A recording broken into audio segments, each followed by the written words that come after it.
begin tonight with the $100,000 payout for the job Dirac Hanley got and then lost. It was as the country's first Chief Technology Officer, a job the government wanted him to have but is now unable to give him. The problem was that meeting with Claire Curran, which the Minister had organised via Gmail and not recorded in her ministerial diary. That was in February. As we know, last month Dirac Hanley was offered the job and accepted.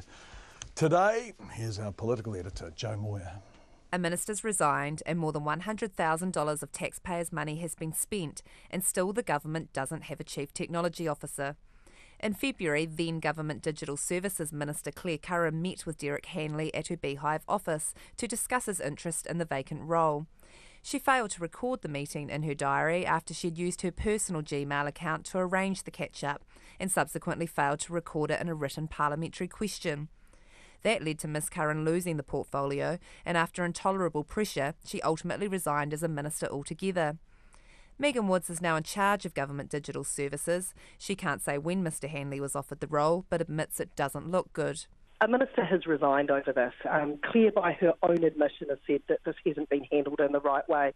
What we're looking to do now in rescoping the role is draw a line under this and go back and think about how this fits within that wider innovation framework. Megan Woods has halted the recruitment process to reconsider whether the position is actually necessary.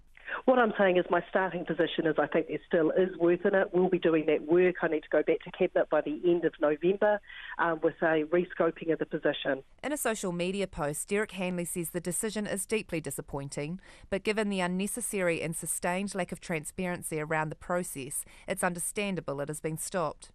He says since he came back from the United States last weekend in time to take up the role, he'll be paid out 3 months' salary as part of his original agreement, plus $7,500 for any set-up expenses.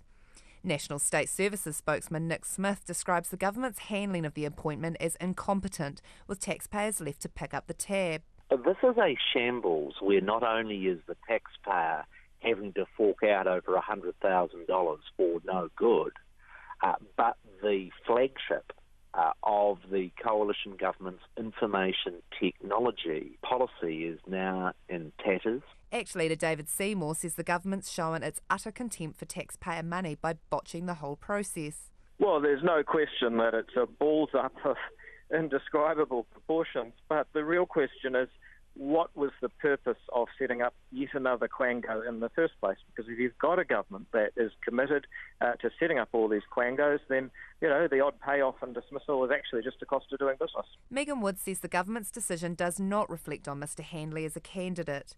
But technology commentator Paul Brislin says regardless of who gets the job in the future, it's been tainted by everything that's happened. It really has been coloured in everyone's perceptions.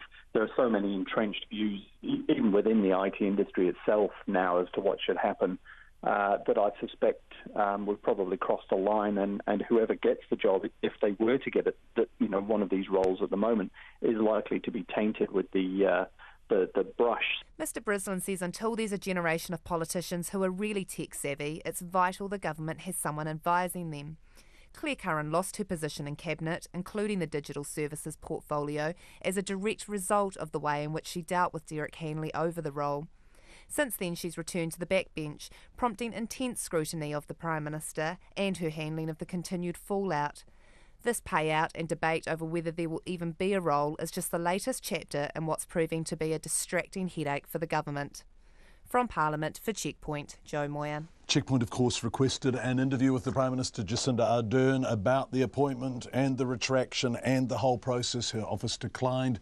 Dirac Hanley also declined to be interviewed, referring us to that LinkedIn statement that Jo Moir was talking about in her story.